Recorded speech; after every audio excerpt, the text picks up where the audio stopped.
بسم اللہ الرحمن الرحیم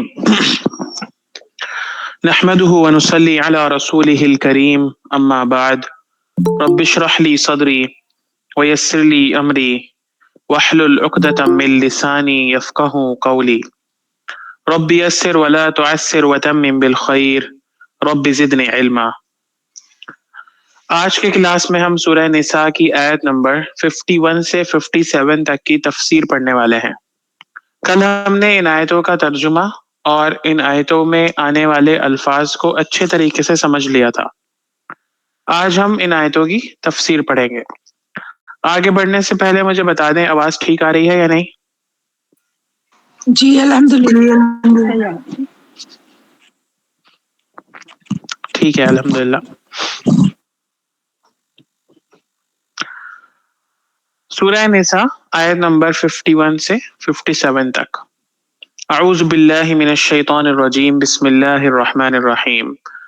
الم تر الی الذین اوتوا نصیبا من الکتاب، کہ آپ نے نہیں دیکھا ان لوگوں کو جن کو دیا گیا ہے کتاب کا ایک حصہ، کتاب کا ایک پارٹ، ایک پورشن۔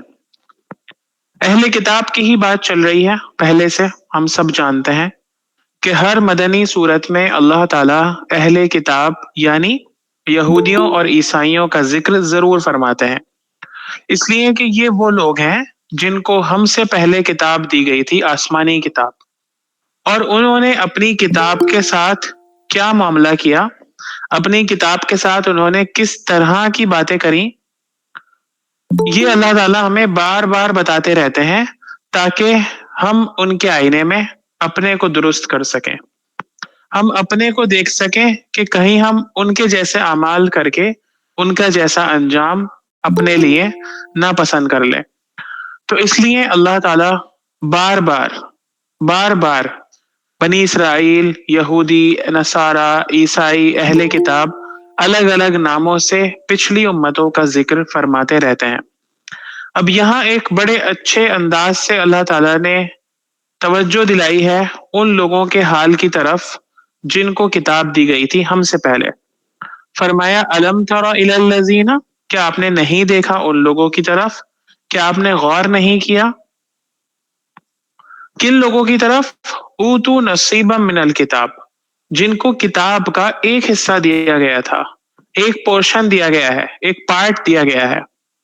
اس کا ایک مطلب میں نے لاسٹ ویک بتایا تھا جب سیم یہی آیت ہم نے پڑھی تھی کہ کتاب کا ایک پورشن یا ایک پارٹ دینے کا مطلب یہ ہے کہ کتاب اللہ کی طرف سے آنے والی ایک ہی ہے، اس کے الگ الگ ایڈیشن الگ الگ زمانے میں الگ الگ انبیاء پر اللہ تعالیٰ نے اتارے ہیں۔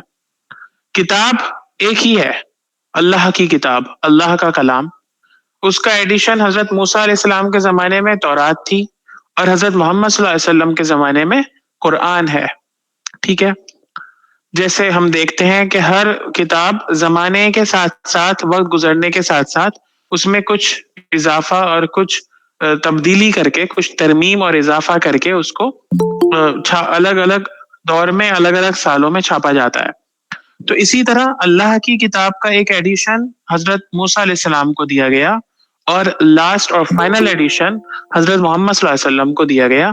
ایک مطلب تو اس کا یہ ہوا، لیکن دوسرا مطلب جو بہت سارے لوگوں نے بیان کیا ہے وہ یہ کہ نصیبا من الکتاب کا مطلب ہوا کتاب کا ایک حصہ، یعنی جو شخص کتاب کا صرف علم رکھتا ہو اس کے پاس گویا کہ کتاب کا ایک حصہ ہے، یعنی جس کے پاس صرف علم ہو عمل نہ ہو تو وہ ایک حصہ ہی تو ہوا اس کے پاس، دوسرا حصہ عمل ہے۔ تو اگر اس کے پاس صرف علم ہے، اس کو صرف نالج ہے کہ اس کتاب میں کیا کیا ہے، کون سی آیت کس کے بارے میں ہے، کون سا رکوع کس کے بارے میں ہے، کس صورت میں کیا ہے، تو یہ ایک پورشن ہوا، ایک حصہ ہوا، نالج ہوئی۔ دوسرا پورشن، دوسرا حصہ یہ ہے کہ انسان اس پہ عمل کرے، انسان اس کو اپنی زندگی میں لے کر آئے۔ تو یہ نہیں تھا ان کے یہاں، یہودیوں کے یہاں دین کی صرف ظاہر داری تھی، اس کی اسپرٹ نہیں تھی، اس کی روح نہیں تھی۔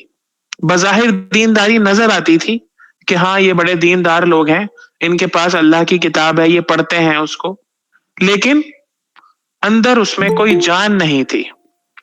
اس لیے کہا گیا اوتو نصیبا من الکتاب، کہ دیا گیا ان کو کتاب کا ایک حصہ، ایک پارٹ۔ کیا کرتے ہیں وہ؟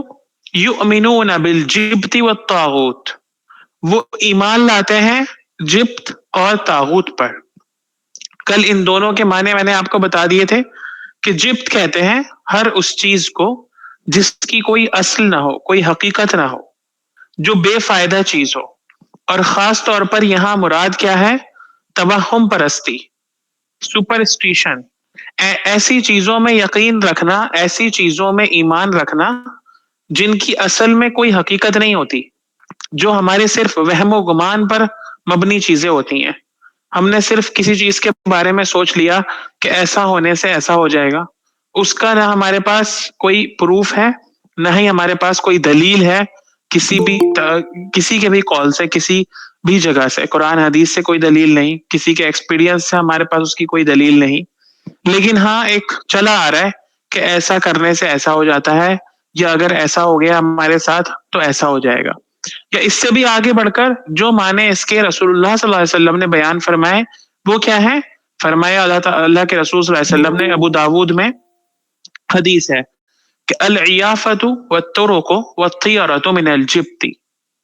عیافہ یعنی پرندے اڑا کر اپنی قسمت کا حال معلوم کرنا، والطرق اسی طرح لکیریں کھینچ کر، کوئی خاکہ، کوئی پیٹرن بنا کر پیپر پہ قسمت کا حال معلوم کرنا، یا اسی طرح فال کے ذریعے، تیروں کے ذریعے، یا کسی بھی ایسی چیز کے ذریعے قسمت کا حال معلوم کرنا جس سے قسمت کا حال معلوم نہیں ہوتا، بلکہ کسی بھی چیز سے نہیں ہوتا. تو اس طرح کی پریڈکشن کرنا فیوچر کے بارے میں، کسی بھی چیز، ہاتھوں کی لکیریں دیکھ کر یا آسمان کے تارے دیکھ کر، یا کوئی بھی ایسی چیز جس کے ذریعے ہم توہم پرستی میں مبتلا ہو جائیں، جس کے ذریعے ہم سپرسٹیشنز کا شکار ہو جائیں، یہ کیا ہے؟ الجبت ہے. تو یہودی لوگ، اہل کتاب لوگ، جن کے پاس اللہ کی کتاب تھی، صرف علم تھا، اس کا نالج تھی، صرف عمل نہیں تھا، تو وہ کن چیزوں کا شکار ہو گئے؟ یؤمنون بالجبتی، وہ اس طرح کے جادو ٹونے، عملیات، سفلیات چیزوں کا شکار ہو گئے، اس میں پڑ گئے، وہ اس پر ایمان لانے لگے. اور دوسرے وہ طاغوتی، اور طاغوت پر وہ ایمان لانے لگے.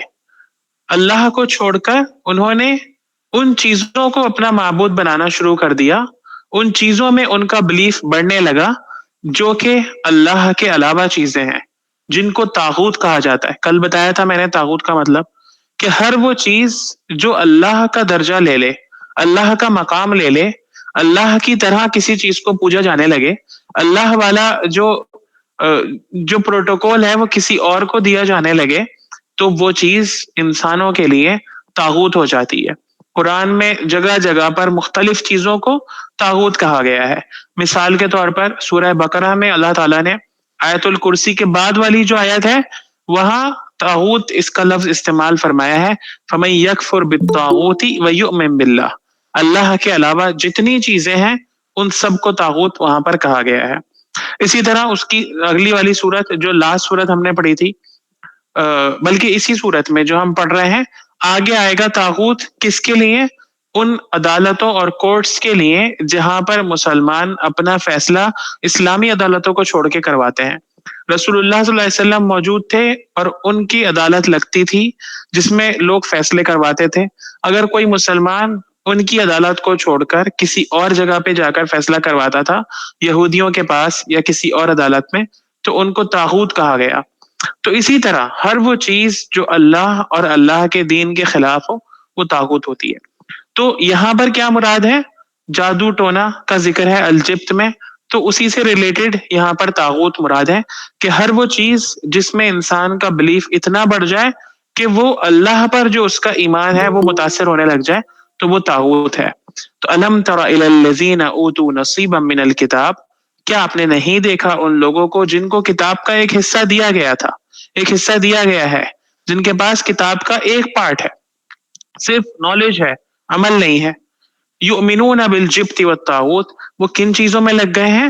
وہ جبت اور طاغوت میں لگ گئے ہیں، وہ اس طرح کی عملیات اور خرافات میں لگ گئے ہیں. اور کیا کرتے ہیں وہ؟ وَيَقُولُونَ، اور وہ کہتے ہیں، لِلَّذِينَ كَفَرُوا، ان لوگوں کے بارے میں جنہوں نے کفر کیا، ان لوگوں کے لیے جنہوں نے کفر کیا، هَؤُلَاءِ أَهْدَىٰ، کہ یہ لوگ زیادہ ہدایت پر ہیں من الذین آمنوا سبیلا، ان لوگوں سے جو ایمان لائے ہیں راستے کے اعتبار سے، یعنی کافر لوگ ایمان والوں سے زیادہ سیدھے راستے پر ہیں، ایسا کہتے ہیں وہ لوگ. تو ایسا کیوں کہنے لگے وہ؟ ایسا اس لیے کہنے لگے کہ جب انسان اللہ کو چھوڑ کر مختلف خرافات کی طرف جاتا ہے، مختلف عملیات کی طرف جاتا ہے، جب اس کا عقیدہ اللہ کے بارے میں گڑبڑ ہونے لگتا ہے، تو پھر وہ سامنے سے نظر آنے والی سیدھی اور صاف ستھری چیزوں کو بھی نہیں پہچان سکتا. اس کے اندر صحیح بات کو ایکسپٹ کرنے کی جو ایبلٹی ہے، جو صلاحیت ہے، وہ ختم ہو جاتی ہے. اس کو صحیح اور غلط کی تمیز نہیں رہتی، اس کو اچھے برے کی تمیز نہیں رہتی جب انسان اس طرح سے اللہ رب العزت کو چھوڑ کر دوسرے لوگوں کی طرف جانے لگتا ہے، دوسری چیزوں میں بلیو کرنے لگتا ہے. جب انسان کے دماغ پر یہ چیزیں اتنی زیادہ حاوی ہو جاتی ہیں کہ وہ انہی چیزوں کے ذریعے اپنے قسمت کا حال، اپنے فیوچر کا حال، اپنے مستقبل کا حال معلوم کرنے لگتا ہے. تو اب دیکھیے یہ کیا چیزیں ہوتی ہیں. یہ صرف یہودیوں میں نہیں بلکہ ہر دور میں ہی لوگوں نے اس چیز کو ایک بڑا ذریعہ بنایا ہے اپنے قسمت کا حال معلوم کرنے کا. ہر دور میں الگ الگ چیزیں ہوتی ہیں، ٹھیک ہے. جیسے کہ عرب کے لوگ کیسے کرتے تھے، وہ فال کے تیر نکالتے تھے. ایک فال نکالنے والا ہوتا تھا اور اس کے پاس جا کے وہ پوچھتے تھے کہ بتاؤ اب ہم یہ کام کرنے جا رہے ہیں، تم ذرا دیکھ کے بتاؤ کہ ہمارے لیے یہ کام اچھا ہے یا برا ہے، صحیح ہے یا غلط ہے. وہ پھر نکالتا تھا اور دیکھتا تھا اور بتاتا تھا کہ نہیں، آج کا دن تو تمہارے لیے شبھ نہیں ہے، اچھا نہیں ہے، آج تم یہ کام نہیں کرو، یہ دن جو ہے تمہارے لیے یہ کام کرنے کے لیے ٹھیک رہے گا. تو اس طرح کی کوئی بھی چیز اسلام نے آ کر اس کو ختم کر دیا. اس طرح کی کوئی بھی چیز اب اگر کوئی کرتا ہے تو وہ یؤمنون بالجبت میں شامل ہوگا، وہ اللہ کے علاوہ دوسری چیزوں پر یقین رکھنے والا ہو جائے گا، وہ جبت پر ایمان ہوا. یا اس طرح کی کوئی بھی جو ہے علم ہو، اس طرح کی کوئی بھی کسی بھی طرح کی باتیں ہوں. آج کے زمانے میں بھی ہوتا ہے نا، بہت سارے لوگوں کے توہم یا اس طرح کی باتیں کہ اگر جو ہے کالی بلی راستہ کاٹ گئی تو ہمارے سامنے کوئی مصیبت آ جائے گی، یا اگر رات میں ایسا ایسا کر لیا تو ایسا ہو جائے گا. ہوتی ہیں ایسی باتیں، کیا کیا باتیں ہوتی ہیں. آپ سب کے گھروں میں الگ الگ طرح کی باتیں ہوتی ہیں اس طرح کی. ذرا بتائیے کیا کیا باتیں آپ کو پتا ہے اس طرح کی. جی ہم لوگوں میں تو نہیں ہوتی، لیکن سنا ہے جیسے کوئی کام کرنے کے لیے باہر نکلی، کسی نے چھینک دیا تو واپس لوٹ آتے. ہاں، جی، اس طرح کی باتیں کہ جیسے کام کرنے کے لیے کیا باہر نکلے، کسی اپنی جاب کے لیے نکلے یا آفس جانے کے لیے، کہیں کے لیے بھی، تو کسی اچھا نے اچھا، چھینک دیا تو واپس لوٹ آتے ہیں. ہاں، کیوں کیوں. ہاں، کہ مطلب یہ کام صحیح نہیں ہوگا ہمارا، اچھا دیکھیے آگے یہ ہم بھی یہ ایک کام کیا نہیں ہے، کریں گے. جی اسی طرح کی ایک قسم ہے.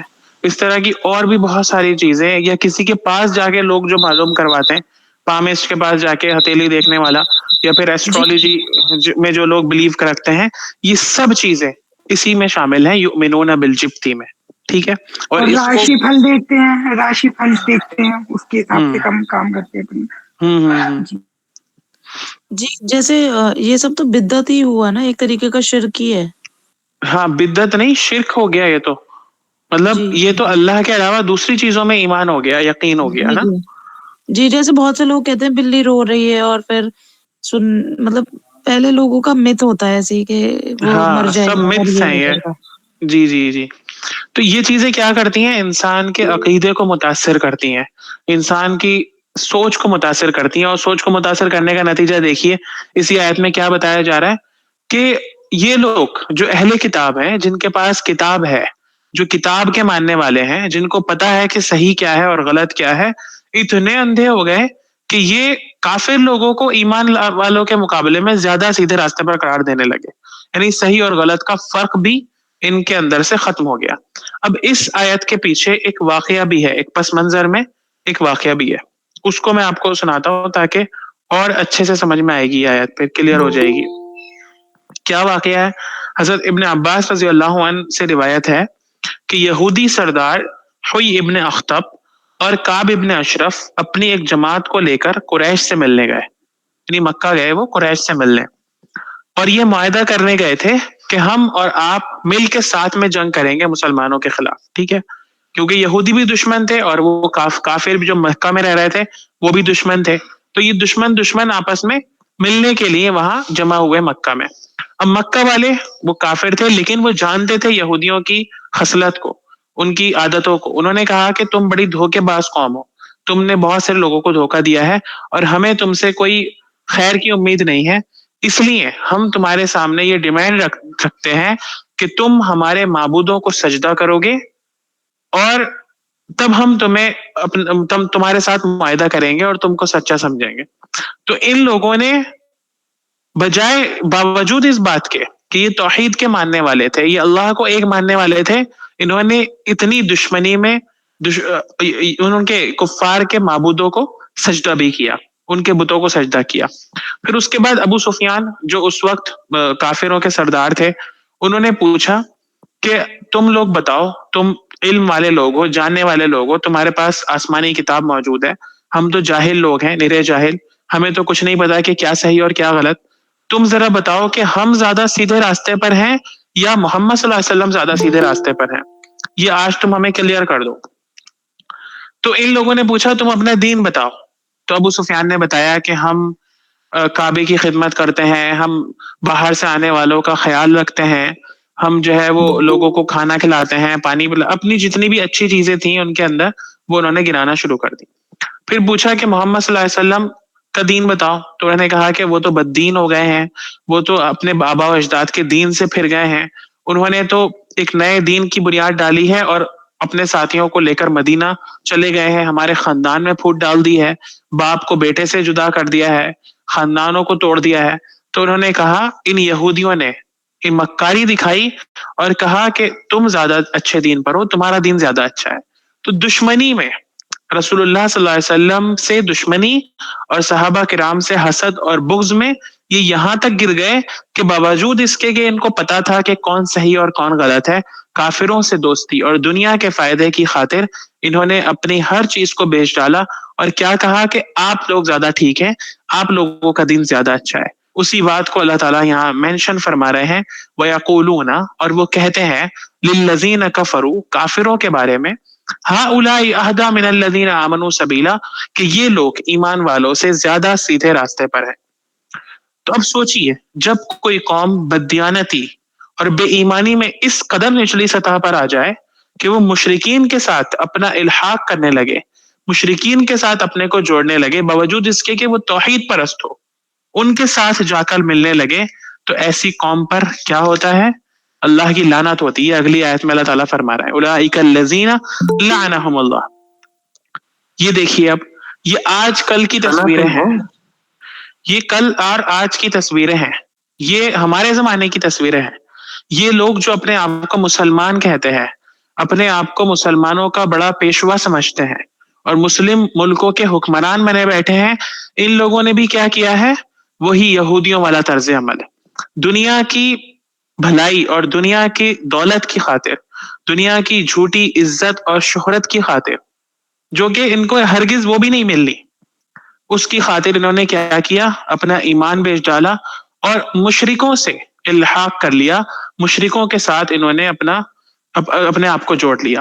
اور یہ لوگ جو توحید کا علم بردار ہونا چاہیے تھا, جن کو اللہ رب العزت کو ایک ماننے کی دعوت دی گئی تھی اور اسی چیز کا گویا کہ ان کی دین کو بنیاد بنایا گیا تھا, انہوں نے کیا کیا؟ سب کچھ بیچ ڈالا, سب کچھ ختم کر ڈالا. تو یہ بھی یہودیوں جیسے ہو گئے نا, وہی عمل بالکل ہمیں نظر آ رہا ہے ہمیں اپنے زمانے میں. آپ دیکھیے, یہ کل کی رپورٹ ہے نا, پرسوں کی, آپ سب نے یہ نیوز دیکھی ہوگی, سنی ہوگی, پڑھی ہوگی کہ ایک مسلم ملک میں ایک مشرک نے جا کر ایک مندر کا افتتاح کیا ہے. تو یہ کیا ہے؟ یہودیوں جیسی ہی بات ہے, یہ یہودیوں والا ہی عمل ہے جو یہودیوں نے مکے کے مشرکین کے ساتھ کیا تھا مسلمانوں کی دشمنی میں, دنیا کے فائدے کی خاطر. وہی کچھ انہوں نے دنیا کے فائدے کی خاطر یہاں کے اس زمانے کے مشرکین کے ساتھ کیا. تو کیا فرما رہے ہیں اللہ تعالیٰ ایسے لوگوں کے بارے میں؟ اولئک الذین لعنہم اللہ, ایسے لوگوں پر اللہ کی لعنت ہے. اللہ تعالیٰ اپنی رحمت سے دور کر دیتے ہیں ایسے لوگوں کو. لعنت کا مطلب رحمت سے دور کر دینا. ومن یلعن اللہ، اور جو کوئی جس پر اللہ تعالیٰ لعنت فرما دے، فلن تجد له نصیرا، تو آپ ہرگز ہرگز اس کا مددگار نہیں پائیں گے۔ قیامت میں جب وہ اللہ کی عدالت میں کھڑا ہوگا تو اس کی ہیلپ کرنے والا، اس کا ساتھ دینے والا، اس کے کاندھے پہ ہاتھ رکھنے والا آپ کسی کو نہیں پائیں گے۔ فلن تجد له نصیرا، ہرگز ہرگز آپ کو نہیں ملے گا اس کا ساتھ دینے والا۔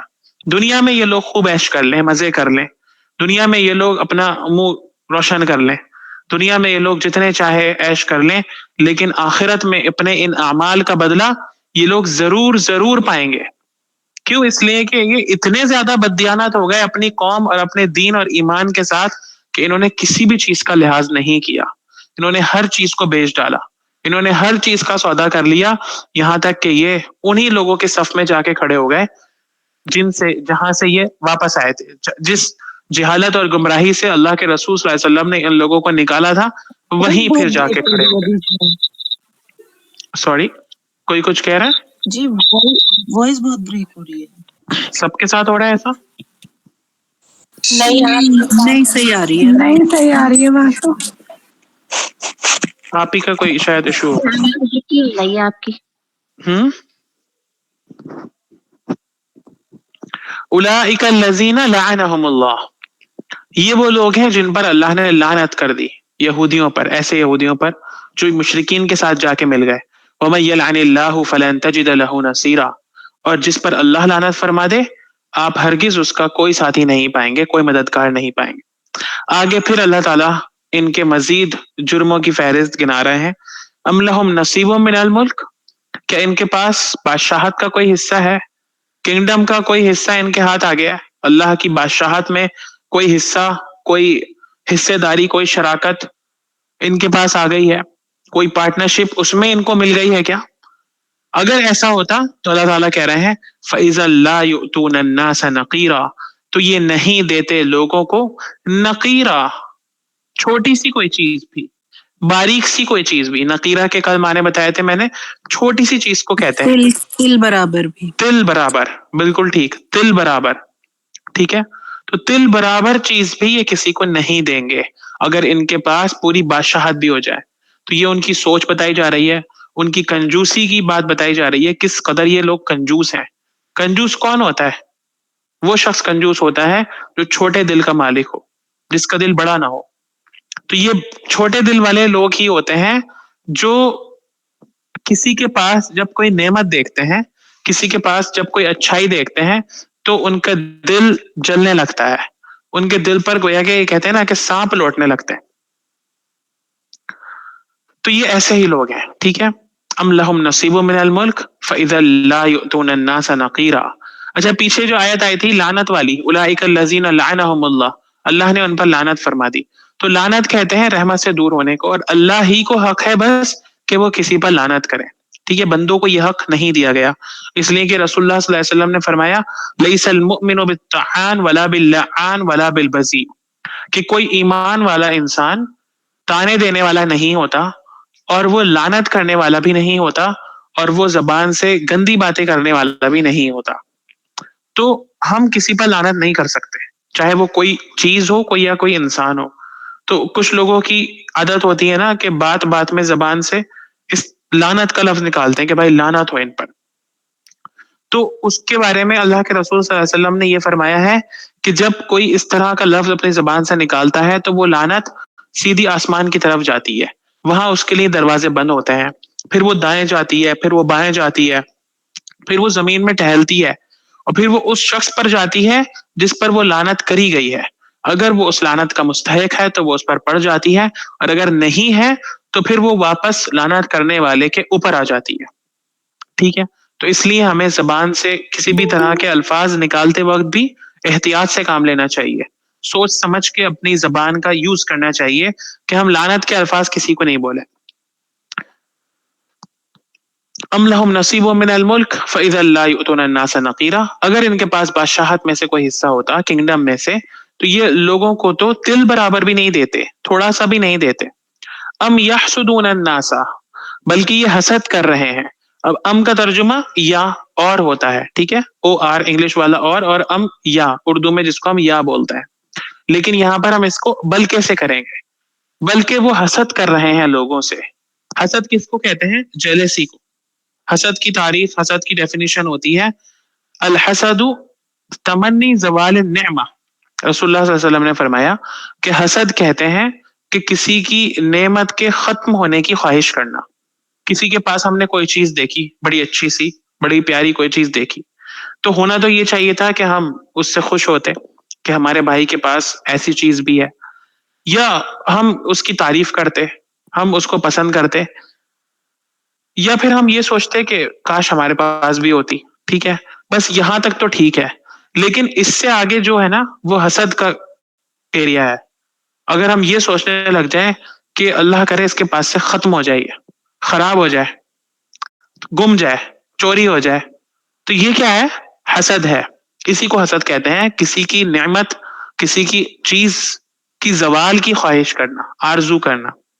تو جب نعمت کو دیکھ کر حسد کیوں کرتا ہے انسان؟ حسد کے بہت سارے کاز ہیں، بہت ساری وجوہات ہیں. ایک وجہ اس میں یہ بھی ہے کہ جو کہ ان یہودیوں کے ساتھ ہوا تھا، ان کے حسد کا جو کاز ہے، جو وجہ ہے، وہ یہ ہے کہ جیسے ہم کسی کے پاس کوئی چیز جب ہم دیکھتے ہیں تو ایک ہمارے اندر انسیکیورٹی پیدا ہو جاتی ہے. ہم سمجھتے ہیں کہ اس کی وجہ سے ہماری جو قدر ہے، ہماری جو اہمیت ہے، ہماری جو امپورٹینس ہے وہ کم ہو جائے گی. جیسے بچوں کو دیکھا ہے نا، چھوٹے چھوٹے جو بچے ہوتے ہیں 1 سال کے یا 1.5 سال کے، جب اگر ان کا کوئی اور بھائی یا بہن آ جائے تو ان کے دل میں ایک ایسی چیز پیدا ہو جاتی ہے کہ وہ اس کو جو ہے، بعض بچوں میں زیادہ ہوتا ہے، بعض بچوں میں نہیں ہوتا ہے، بعض بچوں میں کم ہوتا ہے، تو وہ اس کو برداشت نہیں کرتے. وہ یہ سمجھتے ہیں کہ اس نے جو ہے ہمارا جو پیار تھا، جو اپنے ماں باپ سے ہمیں ملتا، اس نے اس پر قبضہ کر لیا ہے، ہم اس کے ساتھ شیئر نہیں کر سکتے. تو اس میں یہ چیز بچوں میں بھی ہوتی ہے اور بڑوں میں بھی بعض لوگوں میں یہ چیز پائی جاتی ہے. اور اگر اس چیز کی اصلاح نہیں کری جائے تو یہی پھر حسد بن جاتا ہے. اس چیز کو ٹھیک نہیں کیا جائے تو یہ حسد بن جاتا ہے. تو یہی ہے، ان کے ساتھ بھی یہی ہوا تھا. یہ لوگ تھے کتاب والے لوگ. بتایا تھا نا میں نے کہ اس کل کے مدینے میں یہ لوگ بڑے جانے مانے لوگ تھے.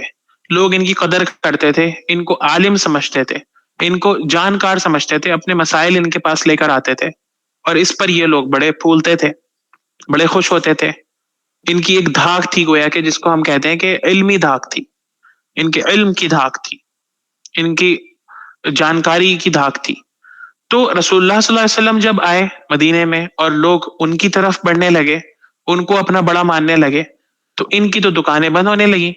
انہوں نے جو جھوٹ کا بازار چلا رکھا تھا وہ ختم ہونے لگا. تو اس چیز نے ان کو حسد میں مبتلا کر دیا. اس چیز نے ان کو دشمنی پر ابھار دیا. اس چیز نے ان کو اس بات پر ابھار دیا کہ یہ اللہ کے رسول اور ان کے صحابہ کے دشمن بن گئے. حالانکہ جانتے یہ پورا تھے کہ یہ لوگ بھی مسلمان لوگ جو ہیں یہ اللہ کی کتاب کو ماننے والے ہیں. آخری نبی کو بھی یہ جانتے تھے، اس لیے کہ ان کی کتابوں میں لکھا ہوا تھا، نام تک لکھا ہوا تھا، علاقہ بھی لکھا ہوا تھا.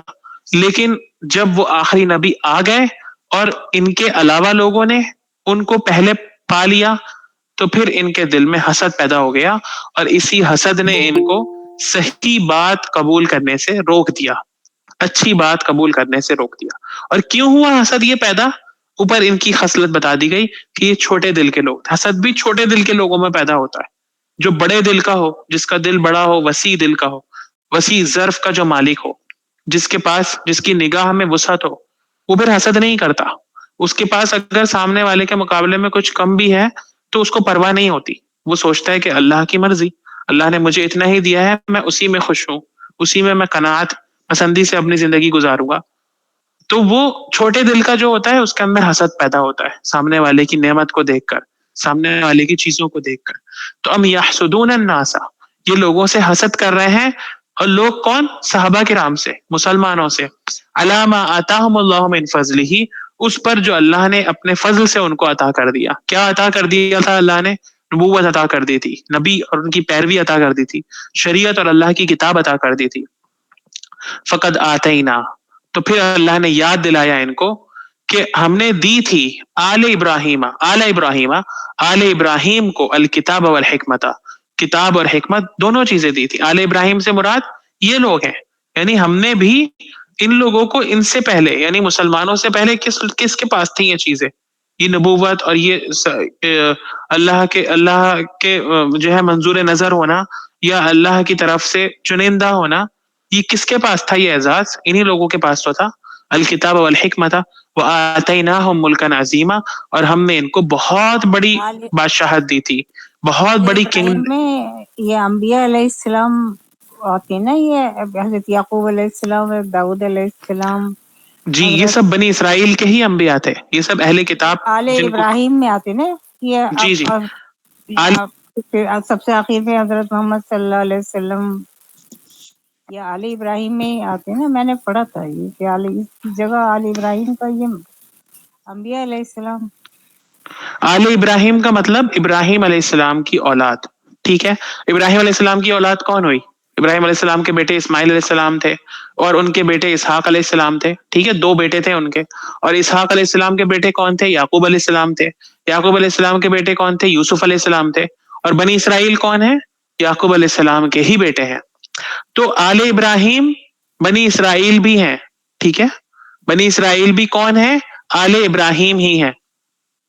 تو آل ابراہیم کو ہم نے اس سے پہلے کتاب و حکمت دی تھی، مطلب آل ابراہیم میں جو بنی اسرائیل کے انبیاء آئے ہیں، جیسے کہ یعقوب علیہ السلام ہوئے، یوسف علیہ السلام ہوئے، اور پھر ان کے بعد حضرت سلیمان علیہ السلام، حضرت داؤد علیہ السلام، حضرت موسیٰ علیہ السلام، حضرت ہارون علیہ السلام، حضرت عیسیٰ علیہ السلام. یہ سب کون تھے؟ بنی اسرائیل کے انبیاء تھے، اور ان کو کتاب و حکمت دی گئی تھی. اسی کی طرف یہ اشارہ ہے کہ ہم نے دی تھی آل ابراہیم کو، یعنی ان سارے انبیاء کو، بنی اسرائیل کے انبیاء کو کتاب و حکمت. وآتیناہم ملکا عظیما، اور ہم نے ان کو دیا تھا ملک عظیم، بہت بڑی حکومت، بہت بڑی سلطنت، بہت بڑی کنگڈم. سلیمان علیہ السلام کے زمانے میں کتنی بڑی کنگڈم تھی ان کی پتہ ہے؟ سب سے بڑی کنگڈم ہسٹری کی، ورلڈ کی، اگر آپ پوری دنیا کی ہسٹری دیکھ لیں، اس سے بڑی کنگڈم اور کسی کو نہیں ملی جتنی سلیمان علیہ السلام کے پاس تھی. پوری دنیا پر ان کی حکومت تھی، اور نہ صرف انسانوں پر بلکہ دوسری مخلوقات پر بھی. پرندے جو ہے ان کے دربار میں وزیر ہوا کرتے تھے، جن جو ہے ان کے نوکر چاکر ہوا کرتے تھے، ان کے لیے وہ بناتے تھے محل اور دوسری چیزیں. اسی طرح حضرت داؤد علیہ السلام کی جو کنگڈم تھی وہ بھی کتنی بڑی تھی؟ بہت بڑی تھی، ٹھیک ہے نا. تو یہ ہے، ان نعمتوں کی طرف، ان احسانات کی طرف، ان فیورز کی طرف اللہ تعالیٰ بنی اسرائیل کی نظر کروا رہے ہیں کہ تم جو آج حسد میں مبتلا ہو کر محمد صلی اللہ علیہ وسلم اور ان کے ساتھیوں کے دشمن بن گئے ہو، تو سوچو ذرا، یہ نعمتیں تو پہلے تمہارے پاس تھی، تم نے ان کی قدر نہیں کی، تم نے ان کو اچھے سے نہیں استعمال کیا، ان کا مس یوز کیا، تو یہ تم سے چھین کر پھر کسی اور کو دے دی گئی. اور جب کسی اور کو ملا ہے یہ فضل اور نعمت، تو تم حسد کا شکار ہو گئے ہو، تم جیلسی کا شکار ہو گئے ہو. تو یہ کوئی اچھی بات نہیں ہے، یہ کوئی اچھا طریقہ نہیں ہے. تو حسد کیا ہوتا ہے؟ حسد انسان کی اندر کی برائی ہے، دل کی برائی، دل کا مرض ہے. رسول اللہ صلی اللہ علیہ وسلم نے فرمایا ایاکم والحسد والبغض، بچتے رہنا حسد سے بھی اور بغض سے بھی، یعنی دشمنی سے بھی. کونوا عباد اللہ اخوانا، سب کے سب مل کر اللہ کے بندے اور بھائی بھائی ہو جانا. لا يحل لمسلم ان يهجر اخاه فوق 3 ليال، کسی بھی مسلمان کے لیے یہ جائز نہیں ہے کہ وہ اپنے مسلمان بھائی سے بات چیت بند کرے 3 دن سے زیادہ، ٹھیک ہے. کبھی ناراضی ہو بھی جاتی ہے کسی سے، کبھی انبن ہو گئی، بات چیت بند ہو گئی، لیکن اس کی بھی ایک لمٹ ہے، اور وہ لمٹ کیا ہے؟ 3 دن. اگر 3 دن سے اوپر کسی کی بات چیت بند رہتی ہے تو اس کے لیے تو پھر بہت ساری وعیدیں ہیں اللہ کے رسول، اس کی دعا نہیں قبول ہوتی، اور بھی اس طرح کے بہت ساری. تو یہ کیا ہے؟ جائز نہیں ہے 3 دن سے اوپر کسی سے بات چیت کو بند کرنا. حسد کے بارے میں رسول اللہ صلی اللہ علیہ وسلم نے فرمایا الحسد تأکل الحسنات کما تأکل النار الحطب، حسد جو ہے انسان کی نیکیوں کو اس طرح سے کھا جاتا ہے جس طرح کے آگ لکڑی کو کھا جاتی ہے. لکڑی جب آگ میں ڈالیں تو پتہ بھی نہیں چلتا کہ کدھر گئی وہ لکڑی.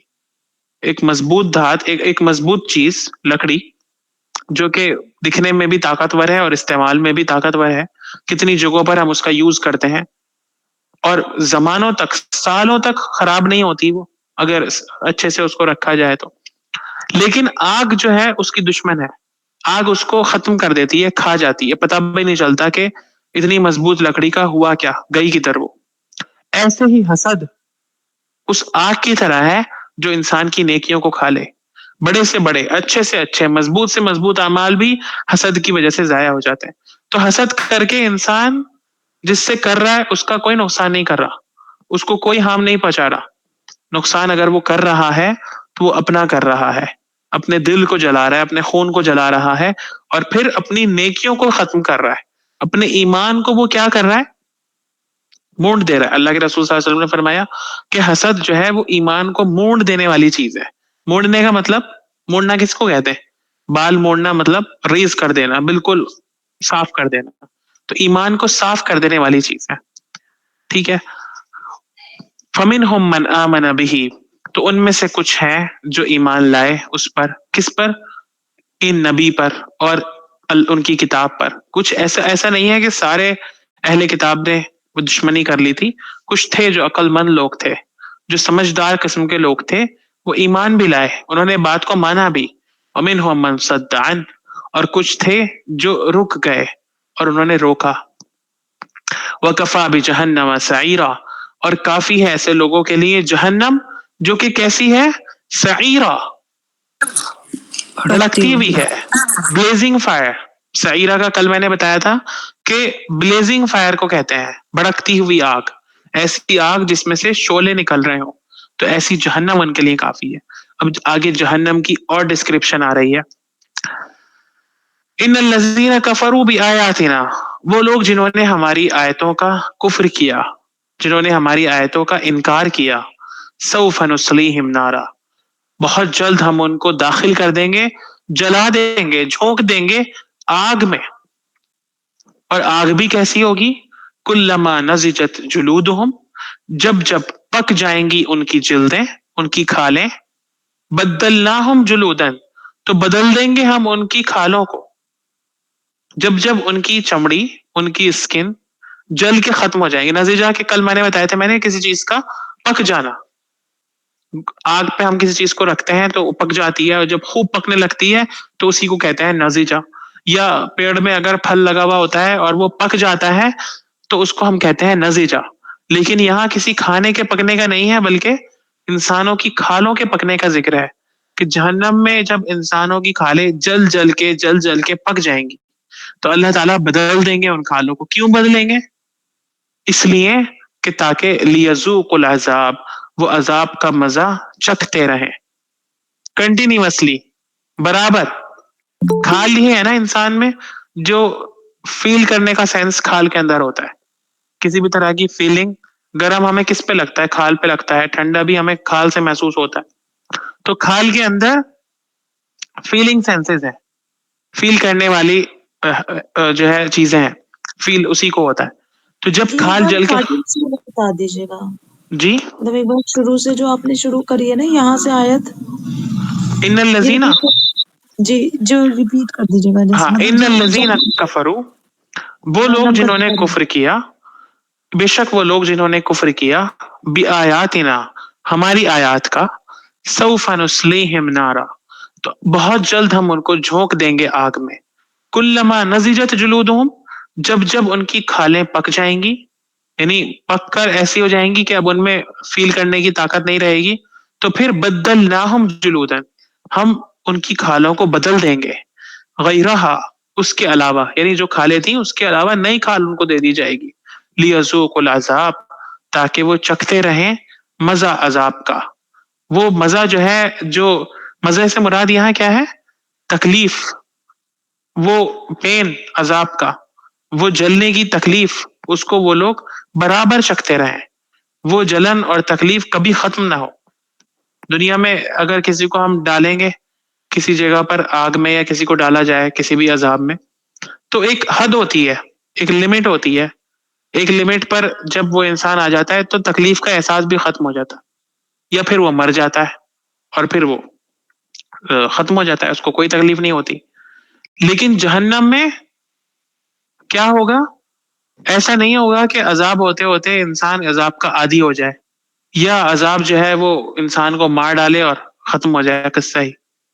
ایسا نہیں ہے. ایک تو زندگی مسلسل ہے، دوسرے کھال بھی تبدیل کری جا رہی ہے بار بار.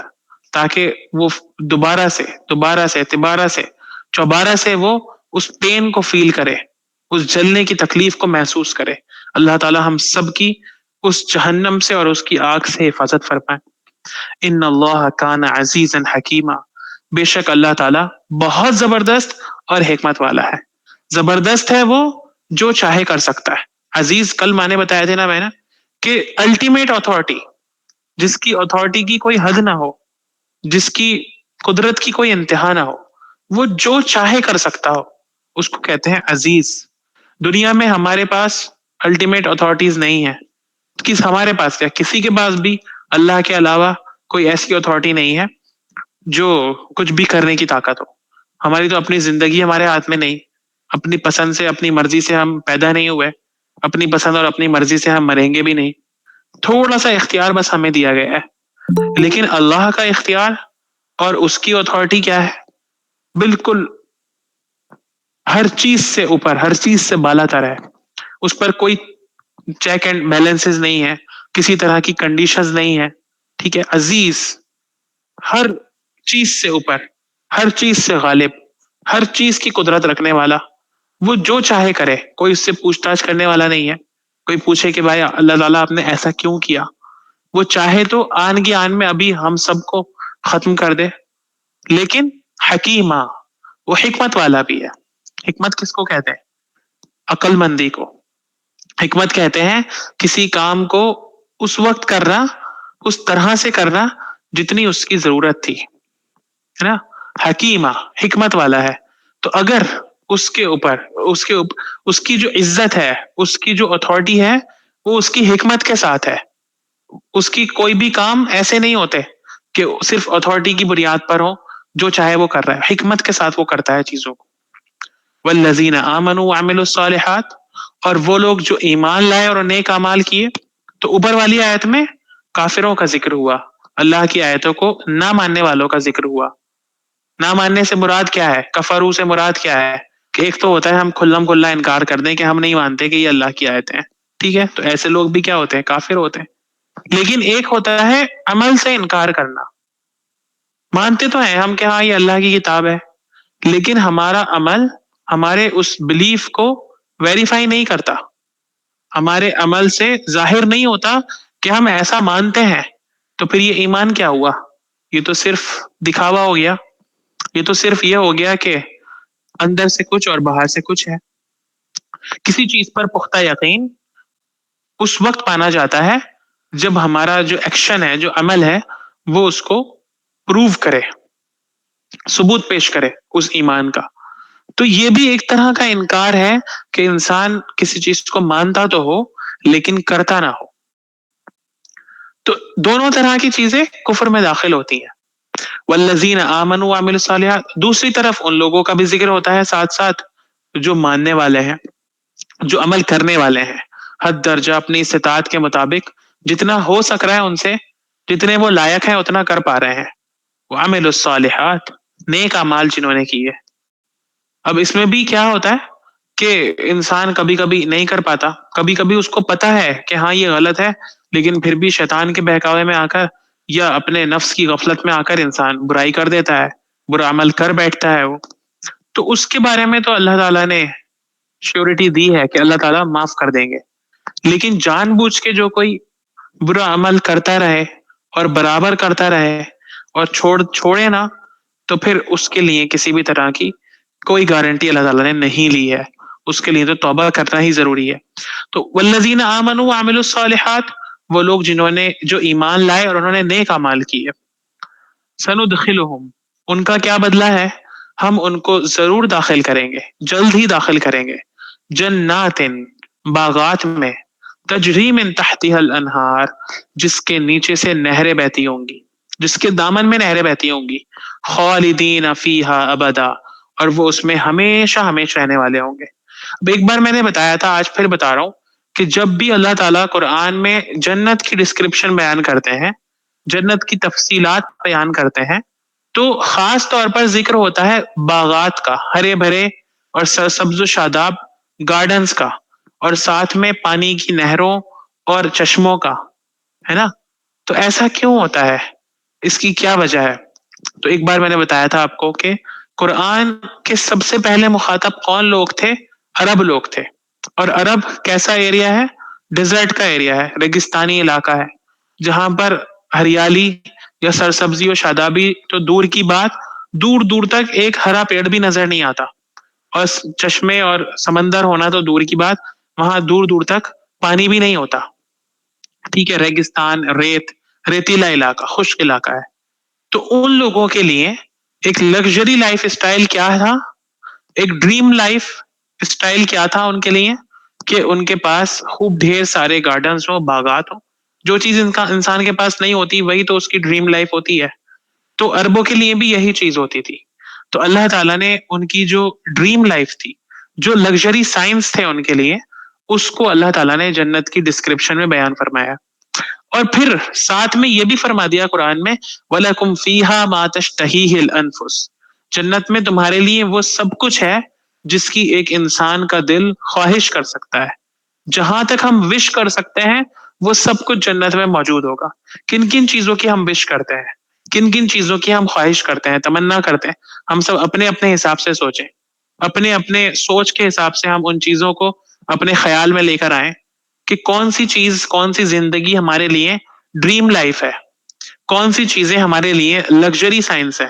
ہر انسان کی مختلف ہوں گی. تو جنت میں وہ سب کچھ ہے. یہ مختصر سی ڈسکرپشن صرف یہی نہیں ہے کہ جنت میں باغ باغ ہوں گے، بس گارڈنز ہوں گے اور نہریں ہوں گی. نہیں، ہر انسان کی ڈریم لائف وہاں پر ہوگی. اگر وہ اس دنیا میں اللہ کی مرضی کی زندگی گزار کے گیا ہے تو پھر آخرت میں اپنی مرضی کی زندگی گزارے گا. لہم فیہا، ان کے لیے اس میں ازواج مطہرۃ، جوڑے ہوں گے پاکیزہ جوڑے، پاک جوڑے. مطہرہ پاک، پاکی کو کہتے ہیں طہارت، کسی چیز کا ظاہر اور باطن دونوں اعتبار سے پاک ہونا، کسی چیز کا فزیکلی بھی پاک ہونا اور اندر سے بھی پاک ہونا. ٹھیک ہے، اس کو کہتے ہیں طہارہ، مطہرہ. تو ان کے لیے اسپاؤسز ہوں گے. ازواج کا ترجمہ صرف بیویاں نہیں ہوتا بلکہ جوڑا ہوتا ہے، اس سے پہلے بھی میں نے بتایا تھا. تو ازواج مطہرۃ، اسپاؤسز، شوہر کے لیے بیوی اور بیوی کے لیے شوہر، مرد کے لیے عورت اور عورت کے لیے مرد مراد ہے اس سے. تو لہم فیہا ازواج مطہرۃ، اس میں ان کے لیے پاکیزہ، پاکیزہ کی قید کیوں لگائی گئی؟ کیونکہ دنیا میں ہمیں نہیں پتہ چلتا کہ کون پاکیزہ ہے اور کون نہیں. ہم تو انسان کے ظاہر پر فیصلہ کرتے ہیں. ٹھیک ہے، لیکن آخرت کے بارے میں ہمیں، جنت کے بارے میں یہ کنفرمیشن دی جا رہی ہے کہ وہاں پر جو ہماری بیویاں یا شوہر ہوں گے وہ پاکیزہ ہوں گے، وہ ہر اعتبار سے پاک ہوں گے. وَنُدْخِلُهُمْ، اور ہم ان کو داخل کریں گے ذِلًّا ذلیلا، بہت گھنے چھاؤں میں. گھنے چھائے کس چیز کی علامت ہوتے ہیں؟ سکون کی اور اطمینان کی علامت ہوتے ہیں. ذِلًّا ذلیلا، گھنے سائے، ایسے سائے جس میں جا کے انسان کا دل سکون سے ہو جائے، دل مطمئن ہو جائے. ٹھیک ہے، تو یہ ہمیں جنت اور جہنم دونوں کی جو تفصیلات ہیں وہ بار بار قرآن میں بتائی جاتی ہیں، الگ الگ طرح سے ہمیں بتائی جاتی ہیں. کیوں بتائی جاتی ہیں؟ انسان کوئی بھی کام جب کرتا ہے تو اس کی جو اس کام کو کرنے کے پیچھے جو ڈرائیونگ فورس ہوتی ہے، اس کام کو کرنے پر جو ابھارنے والی چیز ہوتی ہے، وہ دو ہی ہوتی ہیں بس. اگر انسان کوئی کام کر رہا ہے تو یا تو کسی چیز کے شوق میں کر رہا ہے یا کسی چیز کے ڈر کی وجہ سے کر رہا ہے، ڈر کے نتیجے میں کر رہا ہے.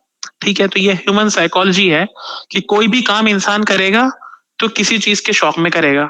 ٹھیک ہے، مثال کے طور پر ہم پڑھائی کر رہے ہیں تو شوق میں کر رہے ہیں، کس بات کے؟ اچھے کیریئر کے شوق میں، اچھے رزلٹ کے شوق میں. ٹھیک ہے، یا پھر ہم کسی ڈر کی وجہ سے کوئی کام کریں گے. اگر ہم پڑھائی کر رہے ہیں تو یا تو ہمیں ایگزام میں فیل ہونے کا ڈر ہوگا یا ہمیں ٹیچر کی مار کا ڈر ہوگا. کوئی بھی کام اگر انسان کرتا ہے تو اس کے پیچھے جو مین کاز ہوتے ہیں، جو ڈرائیونگ فورسز ہوتی ہیں، وہ یہ دو ہوتی ہیں، شوق یا ڈر. تو اللہ تعالیٰ انسانوں کو دنیا میں عمل کرنے کے لیے ان دونوں ہی سائیکالوجی، ان دونوں ہی نفسیات کا خیال رکھتے ہیں کہ کبھی اللہ تعالیٰ انسانوں کو ڈراتے ہیں برے انجام سے، جہنم سے، جس سے برا انجام کوئی نہیں، اور کبھی شوق دلاتے ہیں اللہ تعالیٰ انسانوں کو اس جنت کا, اس زندگی کا کہ جس کی کوئی انتہا نہیں. اور یہ دونوں چیزیں حقیقت میں بھی ہیں. ایسا نہیں ہے کہ صرف یہ ڈرانے کے لیے ہو, یہ صرف شوق دلانے کے لیے ہو, بلکہ یہ ریئلٹی بھی ہے, یہ حقیقت بھی ہے. ٹھیک ہے, تو انہی دو چیزوں کا خیال رکھا جاتا ہے. اور یہ دونوں آیتیں جہنم اور جنت کے ہی بارے میں تھی. اللہ تعالی ہم سب کو جہنم سے بچائے اور جنت میں ہمارا داخلہ اللہ تعالی نصیب فرمائے ہم سب کے لیے. اب ایک اور بات جو مجھے کرنا ہے وہ یہ کہ یہودیوں کی جو سوچ ہمیں ان ساری آیتوں سے پتہ چل رہی ہے, آج والی آیتوں سے بھی اور لاسٹ ویک جو ہم نے پڑھی تھی ان سے بھی, وہ کیا چیز سامنے آ رہی ہے. ان کی اوور آل جو ایک تھیم بن کے آ رہی ہے یہودیوں کے اعمال سے, ان کی سوچ کی وہ کیا بن کر آ رہی ہے پتہ ہے؟ وہ یہ ہے کہ یہ لوگ اصل چیز کو چھوڑ کر جو بیکار اور بے فائدہ چیزیں تھیں ان میں پڑ گئے تھے. انہوں نے اپنے یہاں دین میں جو ریچولز تھیں, جو ظاہری عبادتیں تھیں, ان کو اتنی زیادہ اہمیت اور امپورٹنس دے دی تھی کہ ان میں چھوٹی چھوٹی کمیوں پر بھی یہ لڑتے تھے آپس میں اور ایک دوسرے کو برا بھلا کہتے تھے. مثال کے طور پر کسی نے اگر کوئی چھوٹی سی غلطی کر دی نماز میں یا کسی بھی عبادت میں, تو اب یہ اس کے پیچھے پڑ جاتے تھے کہ یہ تم نے ایسا کیوں کر دیا, اب تو تمہاری نماز نہیں ہوئی, یہ نہیں ہوا, یہ نہیں ہوا. کبھی کبھی ایسا ہوتا ہے, ہر انسان کے ساتھ غلطیاں ہوتی ہیں. یہ کبھی کبھی کسی نے نماز پڑھنا ابھی نئی اسٹارٹ کری ہے, شروع کری ہے, تو لوگ کیا کرتے ہیں اسی کے پیچھے پڑ جاتے ہیں کہ ان کی ٹوپی نہیں لگی ہوئی تھی, یا ان کے کپڑے صحیح نہیں تھے, یا ان کا دوپٹہ جو ہے وہ پورا نہیں ڈھکا ہوا تھا, انہوں نے ایسے ہی نماز پڑھ لی. تو یہ کیا ہے, چھوٹی چھوٹی سی چیزیں ہیں. یہ وہ باتیں ہیں جو کہ ابھی انسان سیکھنے کے مرحلے میں ہوتا ہے تو اس کو پتہ بھی نہیں ہوتی.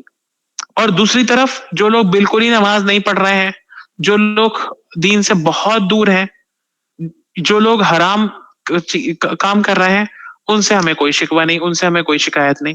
تو یہ جو سوچ ہوتی ہے, یہ جو مائنڈ سیٹ ہوتا ہے, یہ ان لوگوں کا ہوتا ہے جو دین کی چھوٹی چھوٹی چیزوں کو زیادہ اہمیت دینے لگ جاتے ہیں, ان چیزوں کو چھوڑ دیتے ہیں جو کہ زیادہ اہمیت کے حامل ہے.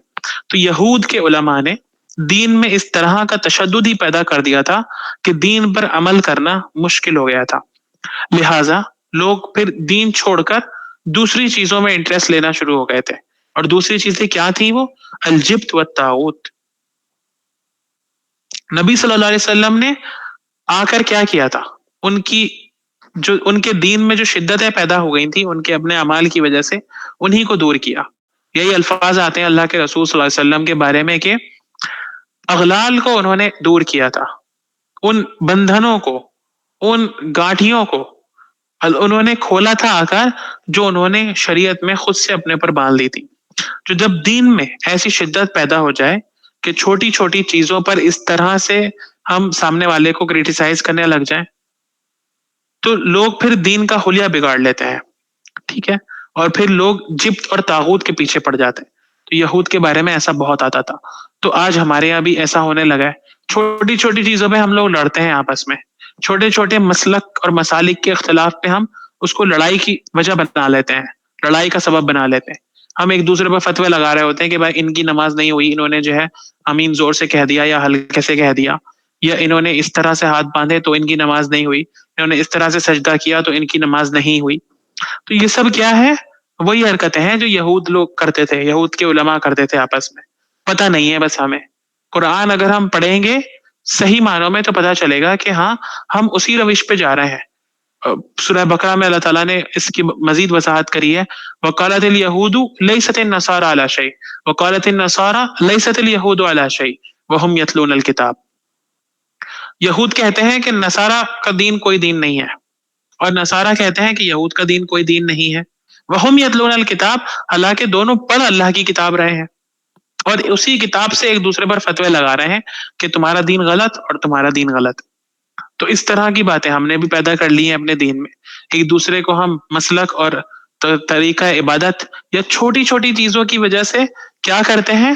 دین سے خارج کرتے رہتے ہیں, دین سے باہر کرتے رہتے ہیں کہ ان کا دین کوئی دین نہیں ہے, یہ صحیح طریقے پر نہیں ہے. اور جو بڑی بڑی چیزیں ہیں, جو حرام اور حلال والی چیزیں ہیں, جو سود کھانے کا مسئلہ ہے, جو زندگی میں حرام کاریاں داخل ہیں, ان کی طرف ہماری توجہ نہیں ہوتی، ان کی طرف ہماری نظر بھی نہیں جاتی، ان کی طرف ہم نظر اٹھا کر بھی نہیں دیکھتے. تو اس لیے ہمیں چاہیے کہ ہم لوگوں کی باتیں کرنے کے بجائے، لوگوں کو کریٹیسائز کرنے کے بجائے اپنے حالات پر غور کریں. ہم اپنی اصلاح کی فکر کریں بجائے اس کے کہ ہم لوگوں کے پیچھے پڑ جائیں. ٹھیک ہے؟ تو عام طور پر دین کے نام پہ بھی ایسا ہی کرا جاتا ہے. دین کی باتیں ہوتی ہیں تو اس میں لوگوں کی برائیاں بیان کری جاتی ہیں کہ فلاں فرقے والے ایسے اور فلاں فرقے والے ایسے اور وہ ایسے اور وہ ایسے. تو یہ کس چیز کی علامت ہے؟ یہ کس چیز کی سوچ ہے؟ یہ کیسی سوچ کا نتیجہ ہے؟ اسی سوچ کا نتیجہ ہے جو یہودی آپس میں کیا کرتے تھے. اور ایسی حرکتوں کا انجام اللہ تعالیٰ نے قرآن میں پتہ ہے کیا بتایا؟ سورہ بقرہ میں اللہ تعالیٰ نے بتایا کہ ایسا کرنے والوں کے لیے لہم خزی فی الدنیا والآخرہ، دنیا اور آخرت میں رسوائی ہے. آخرت میں تو ہے ہی، لیکن دنیا میں بھی ان کے لیے رسوائی ہے، ذلت ہے. رسوائی کس کو کہتے ہیں؟ ہیوملیشن، لوگوں کے سامنے بے عزتی، لوگوں کی نظروں میں بے وقاتی. تو آج ہماری پوری قوم کا حال یہ ہے کہ نہیں ہے؟ پوری مسلمان قوم کا حال پوری دنیا میں ایسا ہی ہے. ہر جگہ پر ہم ذلیل رسوا ہیں. کس وجہ سے؟ کہ ہم نے اس طرح کے آپس میں لڑائیاں کر رکھی ہیں ان چھوٹی چھوٹی باتوں کی بنیاد پر. حسد کا ہم شکار ہیں، جبت اور طاغوت میں ہم پڑے ہوئے ہیں. ان چیزوں پر ہم یقین حد سے زیادہ رکھنے لگے ہیں جن کی کوئی حیثیت نہیں ہوتی، جن کی کوئی اہمیت نہیں ہوتی. وہ چیزیں جو کہ ہمارے عقیدے کو بگاڑنے والی ہیں، وہ چیزیں جو ہمیں جادو اور سفلی اعمال کی طرف لے کر جانے والی ہیں، وہ چیزیں جو ہمیں ہمارے مستقبل کے بارے میں شک اور شبہات کا شکار کرنے والی ہیں، ان چیزوں کے پیچھے ہم لوگ پڑ گئے. ٹھیک ہے؟ تو ان سب چیزوں سے ہمیں بچنے کی ضرورت ہے. یہود اور اہل کتاب کے طریقے سے اپنے آپ کو دور کرنے کی ضرورت ہے. سورہ فاتحہ میں ہم کیا پڑھتے ہیں؟ غیر المغضوب علیہم ولا الضالین، کہ اللہ ہمیں ان لوگوں کے راستے پہ مت چلانا جن پر تیرا غضب ہوا اور جو راستے سے بھٹک گئے. تو یہی تو لوگ ہیں، وہ اہل کتاب پرانی جن کے پاس کتاب تھی. تو آج ہمارے پاس کتاب آئی تو ہم نے بھی یہی حال کر دیا. کتاب کو بھی ہم نے کیا کیا؟ بس پوش ڈال دیا اور اس سے ہی طرح طرح کی خرافات اور طرح طرح کی باتیں نکال کے بیٹھ گئے. ٹھیک ہے؟ تو اللہ تعالی ہم سب کی اس سے حفاظت فرمائے، جنت میں ہمارا داخلہ نصیب فرمائے، اور جہنم یا جہنم کے چھوٹے سے چھوٹے عذاب سے بھی ہم سب کی حفاظت فرمائے. ٹھیک ہے؟ بس کسی کے ذہن میں کوئی سوال ہو، کوئی بات پوچھنی ہو تو پوچھ سکتے ہیں.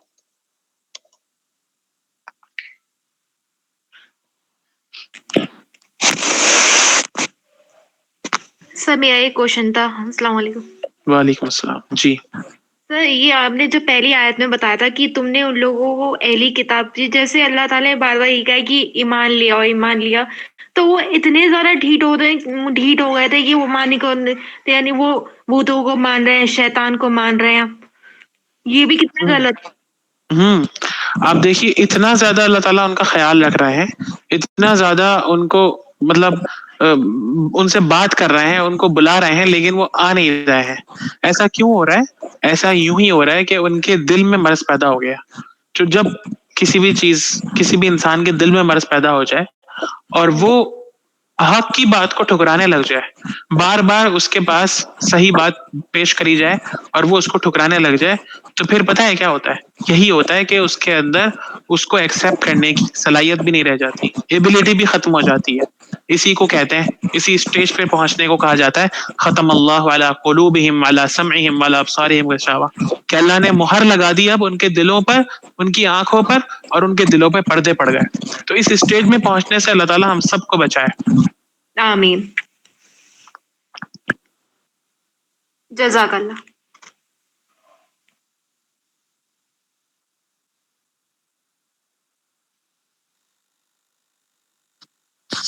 ان آیات کو پڑھ کر تو مجھے لگتا ہے کہ ہمارا حال بھی سیم یہی ہے، بالکل ہے کہ نا؟ اللہ کی بالکل ایسا ہی حال ہے.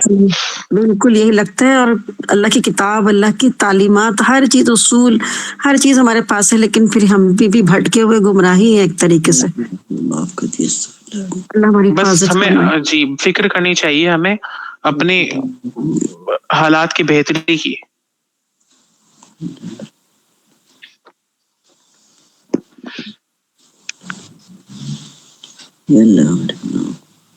جی السلام علیکم.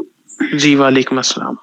جی ابھی آپ نے بتایا تھا کہ کوئی مسلمان 3 دن تک اگر کسی سے کوئی لڑائی ہو جاتی ہے یا ناراض ہو 3 دن تک کوئی اس سے بات نہ مطلب صلح کر لینی چاہیے.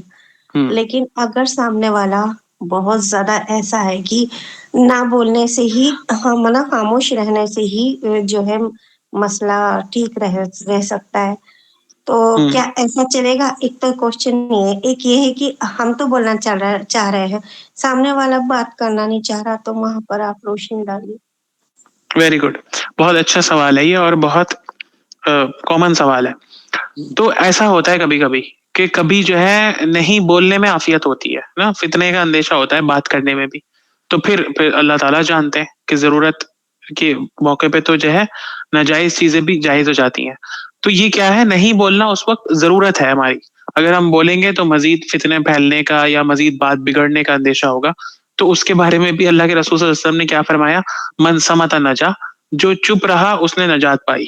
ٹھیک ہے، تو ہم اپنی طرف سے پوری کوشش کر چکے. کبھی کبھی ایسا ہوتا ہے کہ ہم اپنی طرف سے پوری کوشش کر چکے لیکن سامنے والا ہی نہیں چاہ رہا ہے. تو ہماری کوشش جو ہے وہ اللہ کے یہاں قبول ہوگی، سامنے والے کا عمل اس کے حساب سے اللہ تعالیٰ کے یہاں پوچھا جائے. اللہ تعالیٰ ہماری کوشش دیکھیں گے. جی انشاءاللہ.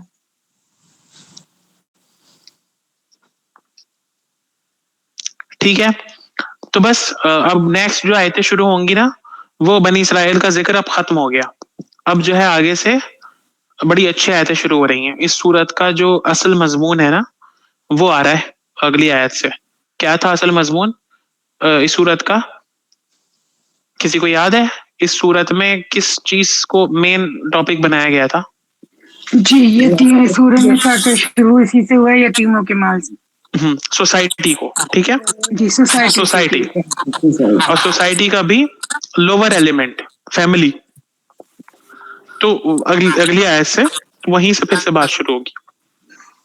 ٹھیک ہے، سبحان اللہ و بحمدہ، سبحانک اللہم و بحمدک، نشہد ان لا الہ الا انت، نستغفرک و نتوب الیک. سبحان ربک رب العزۃ عما یصفون وسلام علی المرسلین والحمد للہ رب العالمین.